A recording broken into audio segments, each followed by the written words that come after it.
Nobody talks much about the age 19. It doesn't come with the exciting avalanche of adult rights that come with turning 18, or the milestone symbolism of 21.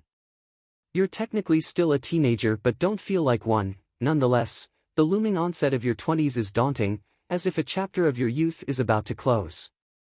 It's a corridor age, in other words, and Leonardo, the 19-year-old protagonist of Italian writer-director Giovanni Tortorici's exceptional debut feature Diciannove, is feeling its transitional, overlooked, neither here nor there angst.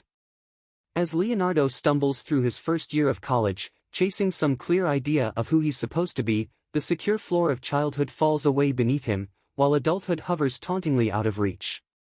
Tortorici evidently remembers that disorienting sense of being released, or perhaps abandoned, into the world before you've quite found yourself. If you don't, his funny, nervy, aptly unformed film will give you quivery flashbacks.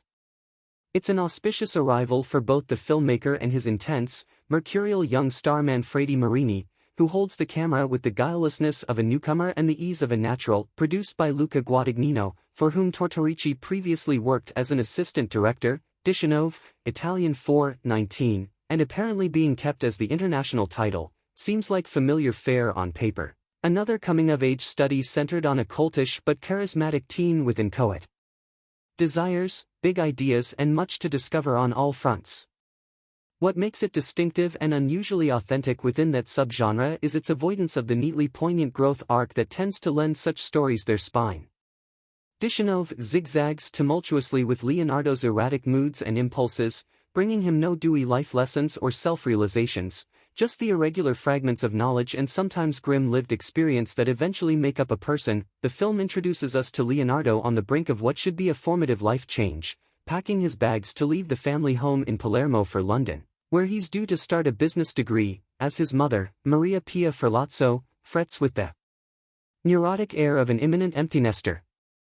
It's a sizable step out into the world for someone who's grown up entirely on an island, and Leonardo, who's bright, curious, well-read and, will soon learn, getting to grips with his nascent queerness, clearly wants to be a part of something bigger.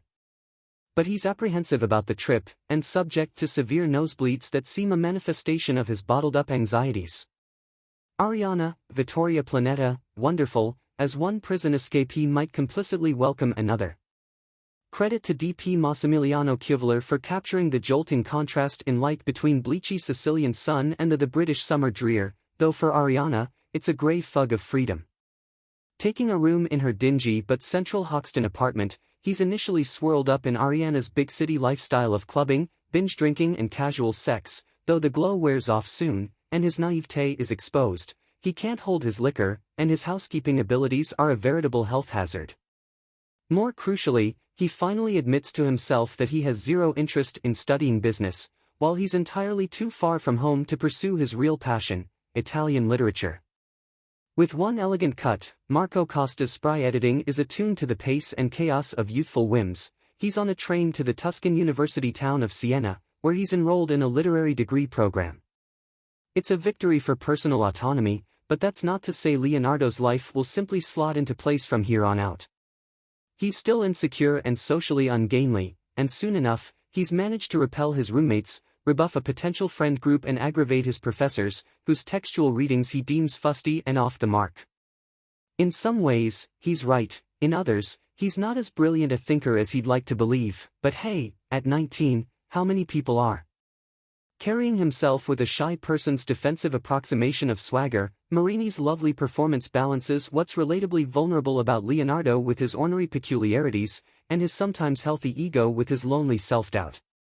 When two passing girls remark that he's cute, and he is, maybe a little more than he knows, his bashful smug blush as he thanks them is a thing of beauty. Tortorici's filmmaking, too, captures the character's restless contradictions, roving from straightforward verite to jittery montage to a flourish of animation as Leonardo tries out various versions of himself. Nothing much is resolved by the end of Diciannove, just as nothing much is resolved when you finally leave teendom for your 20s.